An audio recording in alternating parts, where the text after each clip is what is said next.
আসসালামু আলাইকুম। আমি উদ্দিন নোমান, একজন প্রফেশনাল ফ্রিল্যান্সার এবং গ্রাফিক ডিজাইনার।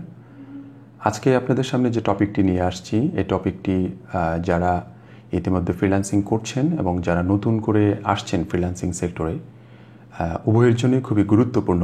আশা করি ইনশাল্লাহ ভিডিওটি শেষ পর্যন্ত দেখবেন, তাহলে উপকৃত হবেন। আজকে যে টপিকটি কথা বলবো সেটা হচ্ছে মার্কেট প্লেসের বাহিরে বায়ারকে আনলে কোন কোন তথ্যগুলো আমাদের রাখা জরুরি এবং কেন রাখব। আপনি যখন মার্কেট প্লেসের বাহিরে একটি বায়ারকে নিয়ে আসবেন, অবশ্যই ওই বায়ারটার যত প্রকার তথ্য আছে আপনার কিন্তু সংগ্রহ রাখা উচিত। কেন উচিত? একটি বায়ার যখন মার্কেট প্লেসে কাজ করে, তার তথ্যগুলো শুধু ওই মার্কেট প্লেসের আন্ডারে থাকে। আর যখন মার্কেট প্লেসের বাহিরে যখন আপনি নিয়ে আসবেন, তখন আপনার আন্ডারে তার সকল তথ্য রাখা জরুরি। আর এই তথ্যটা আপনি কিভাবে রাখবেন? আপনাকে মার্কেট প্লেসের বাইরে যখন নিয়ে আসবে একটি বায়ার, আপনি যখন তাকে নিয়ে আসবেন আপনার স্কাইপে অথবা আপনার ফেসবুকে অথবা আপনার মেইলে যখন নিয়ে আসবেন, সর্বাত্মক চেষ্টা করবেন তাকে মেইলে নিয়ে আসার জন্য। বিশেষ করে তার মেইলটা, তার অরিজিনাল যে মেইলটা, তার সাথে যেটা দিয়ে আপনি কন্টিনিউয়াসলি আপনি তার সাথে মেসেজ আদান প্রদান করতে পারবেন একেবারে স্মার্ট ওয়েতে, সেটা হচ্ছে যে আপনি তার অরিজিনাল মেলটা, যেটাতে সবসময় তাকে পাওয়া যাবে, ওই মেলটা আপনি তার সংগ্রহ করবেন। এই কারণেই সংগ্রহ করবেন, ওই মেলটি দিয়ে দেখবেন যে তার ফেসবুক আছে কিনা, তার বিশেষ করে লিঙ্কডইন আছে কিনা। যদি এই ধরনের সোশ্যাল মিডিয়াগুলোর সাথে যদি কানেক্ট থাকে সে, তাহলে আপনি অবশ্যই তার সোশ্যাল মিডিয়াগুলোর সাথে আপনি নিজে থেকে কানেক্ট হওয়ার চেষ্টা করবেন। আর যদি মনে করেন যে না, সে এই বিষয়গুলো চাচ্ছে না, তাহলে অবশ্যই আপনি তার ওই তথ্যগুলো আপনি সংগ্রহ রাখবেন। কীরকম তথ্য? যে তার ফেসবুক আইডি আপনি সংগ্রহ রাখবেন, তার পার্সোনাল যদি কোনো ওয়েবসাইট থাকে সেটা সংগ্রহ রাখবেন, তারপরে তার লিঙ্কডইন, ইনস্টাগ্রাম, টুইটার, এই যে সোশ্যাল মিডিয়াগুলো আছে, এগুলো যখন সংগ্রহ রাখবেন তখন আপনার কাছে একটা শক্তি থাকবে। এবং পাশাপাশি তার ফেসবুক থেকে, তার লিঙ্কডইন থেকে বিশেষ করে লিঙ্কডইন থেকে দেখবেন সে কোনো কোম্পানির সাথে রিলেটেড কিনা, কোনো কোম্পানির সাথে কাজ করছে কিনা, ইতিমধ্যে কোনো কোম্পানির সাথে জব করছে কিনা। ফেসবুকে গিয়ে দেখবেন যে তার ফ্যামিলি মেম্বার তার সাথে অ্যাড আছে কিনা, অথবা তার এখন আপনি বলতে পারেন যে তার ফ্যামিলি মেম্বার যদি একান্ত অ্যাড না থাকে, তাহলে আমি তার ঘনিষ্ঠজনকে কিভাবে খুঁজে বের করব। আপনি তার যে ফেসবুক রিসেন্ট যে পোস্টগুলো আছে অথবা রিসেন্ট যে আপডেট করেছে তার ফেসবুকে, সেই আপডেটগুলোতে গিয়ে দেখবেন, পোস্টগুলোতে গিয়ে দেখবেন কারা লাইক দিয়েছে। অবশ্যই তার পরিচিত জনরা বিশেষ করে লাইক দিয়েছে, তার পরিচিত জনরা কমেন্ট করেছে। ওই ব্যক্তিগুলোর কিছু তথ্য, ইনফরমেশন আপনি আপনার কাছে সংগ্রহ রাখবেন। যেমন যারা দেখবেন যে প্রতিটা পোস্টে কারা লাইক দিয়েছে, প্রতিটা পোস্টে কারা কমেন্ট করেছে, এরকম কিছু পার্সনকে আপনি আলাদা করে রাখবেন। মানে সেটাকে তথ্যগুলোকে কপি করে রাখবেন, তাদের প্রোফাইলগুলোকে রেখে দিবেন। সেম জিনিস আপনি লিঙ্কডইন থেকেও আপনি এই তথ্যগুলো রেখে দেবেন। আর যদি লিঙ্কডইনে যদি তার অফিসিয়াল কোনো যদি ওয়েবসাইট অথবা আপনার মেইল, তারপরে অফিসিয়াল কোনো ফেসবুক, এই বিষয়গুলো যে থাকে সেগুলো আপনি রেখে দিবেন। এখন আপনি বলতে পারেন একজন বায়ারের এই তথ্যগুলো আমি কেন রাখবো, আমার লাভ কি? এখন আমার একটি অভিজ্ঞতা আপনাদের সাথে শেয়ার করি। গত 2 বছর আগে আমি একটি ক্লায়েন্টের কাজ করি, মোটামুটি একটা অ্যামাউন্টের কাজ করি, 1000+ ইউরো, ডলারও না, ইউরো কাজ করেছি। বাট সে টাকা না দিয়ে সে আমাকে বিভিন্ন তালবাহানা করছে, বলতেছে যে আমার ব্যবসা লস হচ্ছে, অথচ তার ওয়েবসাইট রানিং, তার ইনস্টাগ্রামে কন্টিনিউয়াসলি পোস্ট হচ্ছে, তারপরে আপনার ফেসবুকে পোস্ট হচ্ছে, লিঙ্কডইনে তার মানে বিজনেস রিলেটেড পোস্ট হচ্ছে।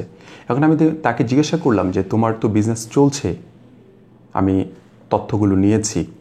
সে বলতেছে তুমি কিভাবে তথ্যগুলো নিলে? তখন আমি বললাম আমার যেভাবে নেওয়া প্রয়োজন মনে হয়েছে আমি সেভাবে নিয়েছি। এই জন্য একজন বায়ারের তথ্য যখন আপনি খুব সুন্দরভাবে গুছায় নিয়ে রাখতে পারবেন, তখন তাকে সরাসরি বলতে পারবেন তোমার তথ্য আমার কাছে আছে, সহজে সে মিথ্যা কথা বলার কোনো সুযোগ পাবে না। এই জন্য একটি বায়ারের এই ধরনের তথ্যগুলো আপনার কাছে সংগ্রহ রাখবেন যদি মার্কেট প্লেসের বাহিরে ওই বায়ারটাকে নিয়ে আসেন। আমার অভিজ্ঞতাটা যেটা শেয়ার করছিলাম, ওই বায়ারকে যখন বললাম যে তোমার তো ব্যবসা চলছে ভালো, এরকম সেরকম, তা তুমি আমার টাকাটা কেন দিচ্ছ না?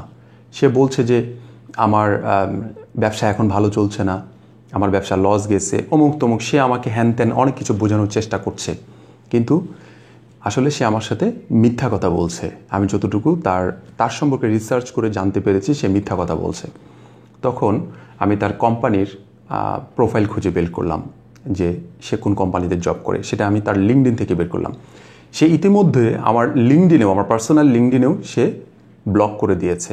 তা আমি অন্য একটা লিঙ্কডিন দিয়ে তাকে বের করে তার টোটাল মানে কোম্পানি ডিটেলস আমি বের করে নিয়ে এসে কোম্পানির managing director, assistant managing director সবগুলো আমি তথ্যগুলো নামসহ, কোম্পানির ফোন নাম্বার, কোম্পানির ফেসবুক আইডি, কোম্পানির জিমেইল, কোম্পানির মানে যত প্রকার তথ্য লাগে টোটাল তথ্য আমি বের করেছি। পাশাপাশি তার ফেসবুক প্রোফাইল থেকে তার মাদার, ফাদার, তারপরে তার সিস্টার, কাজিন, এই ধরনের প্রায় 10 জনের তথ্য আমি রেখেছি। রাখার পরে তাকে বললাম, তুমি কি আমাকে টাকাটা দিবে না দিবে না? সে বলল যে আমি দিব, কিন্তু আমি একটু ফ্রি হয়ে এবং আমার ব্যবসা যখন লাভ করব তখন দিব। আমি তাকে বললাম, তুমি যদি আমাকে টাকাটা না দাও তাহলে আমি কিন্তু অ্যাকশানে যাব। যখন আমি এই ধরনের কথা বললাম তখন সে আমাকে বলল, আমি ইন্টারন্যাশনাল লয়ারের সাথে কথা বলেছি, তুমি যে ব্যবহারগুলো আমার সাথে করছো সেটা আসলেই ঠিক না এবং আইন লঙ্ঘন করছো। আমি তাকে বললাম যে আমি আইন লঙ্ঘন করছি কি করছি না সেটা আমিও খুব ভালো জানি তোমার জায়গা থেকে। আমি বললাম যে আমিও ইন্টারন্যাশনাল লয়ারের সাথে কথা বলেছি যে আমি আইন ভঙ্গ করছি না, অতএব তুমি যদি আমার টাকাটা দাও তাহলে খুব দ্রুত দেওয়ার চেষ্টা করো, আর যদি না দাও তাহলে আমি সেকেন্ড স্টেপে যাব। সে আমাকে তখন কোয়েশ্চেন করলো, সেকেন্ড স্টেপটা কি? তখন আমি বললাম, তোমার কোম্পানি সম্পর্কে আমার তথ্য আছে, তোমার ফ্যামিলি সম্পর্কে আমার কাছে তথ্য আছে, তোমার মায়ের নাম অমুক, তোমার বাবার নাম অমুক, তোমার কাজিন অমুক, তোমার ব্রাদার অমুক, মোটামুটি তার ফ্যামিলির অ্যাভারেজে যারা আছেন তাদের সবাইকে আমি প্রায় বললাম যে 10 জনের মতো তথ্য আমার কাছে আছে, এবং তোমার কোম্পানির ম্যানেজিং ডিরেক্টরের নাম অমুক, তোমার কোম্পানির অ্যাসিস্ট্যান্ট ডিরেক্টর যিনি আছেন অমুক নাম, তারপরে তোমার কোম্পানির কন্ট্যাক্ট নাম্বার এটা, জিমেইল এটা, ফেসবুক আইডি এটা, ইনস্টাগ্রাম এটা, ডিটেলস আমি তাকে যখন বললাম যে এই জিনিসগুলো দিয়ে এই ব্যক্তিগুলোর কাছে কিন্তু আমি ইনফর্ম করব তুমি রীতিমতো আমার সাথে চিটিং করেছ, তুমি আমার টাকাটুকু দিচ্ছ না, তখন সে বলল, জাস্ট ওয়েট, তুমি এই কাজগুলো করিও না, আমি বুঝতে পেরেছি, আমি তোমাকে টাকা দিচ্ছি। তা যা হোক, সে কিছু অংশ টাকা আমাকে দিয়েছে। আমি আজকে মানে যখন ভিডিওটি রেডি করছি তার একদিন আগে এই বায়ারটির কাছে আমি টাকা পাই, রীতিমতো বাংলাদেশি টাকায় 50,000 প্লাস এরকম একটি অ্যামাউন্ট পাই। তা আর বাকিগুলো ইতিমধ্যে দিয়ে দিয়েছে গত 2 বছরে, ঠিক আছে। তা এখন আমি কি করলাম, তাকে একটি মেসেজ করলাম, সে রেসপন্স করছে না। তখন আবারও তাকে বললাম, তুমি যদি আমার রেসপন্স না করো, স্কাইপে তাকে আমি বলছি, তুমি যদি আমার SMS রেসপন্স না করো তাহলে অবশ্যই আমি ওই যে স্টেপটির কথা বলেছিলাম সেই স্টেপে আমি যাব। এবং কি স্টেপটির কথা আবারও তাকে স্মরণ করায় দিলাম মেইল করে এবং স্কাইপে। সে বলল যে আমি তোমার টাকাটা এক্ষুনি পাঠাচ্ছি, তুমি এরকম কিছু করিও না, তাতে আমার অনেক প্রবলেম হবে। এই অভিজ্ঞতাটুকু আমি শেয়ার করলাম এই কারণেই যে একটি বায়ারের তথ্য যখন আপনি টোটালি আপনার কাছে রাখবেন, আপনি ওভারঅল তথ্যগুলো যখন আপনি রেখে আপনি নির্দ্বিধায় আপনি তার সাথে কাজ করতে পারেন, এবং কি তার মানে স্ক্রিনশটগুলো আপনি রেখে দিতে পারেন। স্ক্রিনশট তো অনায়াসে আপনার কাছে থাকবেই, কোনো সমস্যা নেই। তার সাথে যে মেইলগুলো করবেন, তার সাথে স্কাইপে যে চ্যাটিংগুলো করবেন, যে জায়গায় চ্যাটিং করেন না কেন সবগুলো তো আপনার কাছে আছে। এই তথ্যগুলো যদি আপনার কাছে থাকে এবং কি একটা ফোল্ডার ওয়াইজ করে যদি তার এই বিষয়গুলো যদি আপনি রেখে দেন যে আমি মার্কেট প্লেসের বাইরে এই বায়ারগুলোর সাথে আমি কাজ করছি, তখন আপনার জন্য সুবিধা হবে। এই বায়ারকে আপনি সরাসরি এভাবে হিট করতে পারবেন আপনার টাকা নেওয়ার জন্য। অতএব টাকা যখন বাইরে কাজ করবেন এই ধরনের কোনো টেনশন করবেন না যে আমার টাকা দিবে কি দিবে না। এখন পৃথিবীর যে কোনো প্রান্ত থেকে বাংলাদেশের সবগুলো ব্যাংকেই, মোটামুটি প্রতিটা ব্যাংকেই টাকা নিয়ে আসা একেবারেই ইজি, 4-5 দিন সময় লাগে মাত্র। অতএব আমার এই অভিজ্ঞতা থেকে আপনাদেরকে শেয়ার করলাম, যাতে করে আপনারা মার্কেট প্লেসের কাজের পাশাপাশি কোনো বায়ারকে যদি বাইরে নিয়ে আসতে চান অবশ্যই নিয়ে আসতে পারেন, এতে কোনো প্রকার সমস্যা নাই।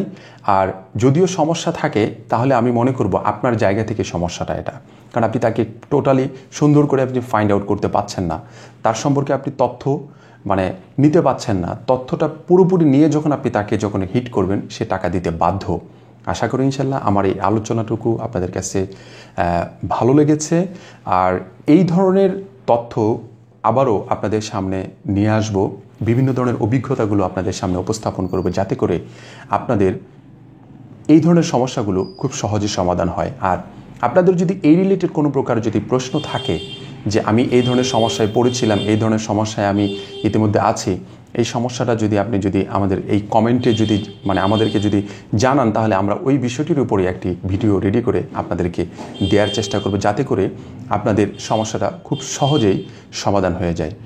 আর সর্বশেষ বলবো, যারা এখন পর্যন্ত আমাদের চ্যানেলটিতে সাবস্ক্রাইব করেননি তারা অবশ্যই সাবস্ক্রাইব করবেন যদি ভিডিওটি ভালো লেগে থাকে। সবাই ভালো থাকবেন, সুস্থ থাকবেন। ধন্যবাদ সবাইকে।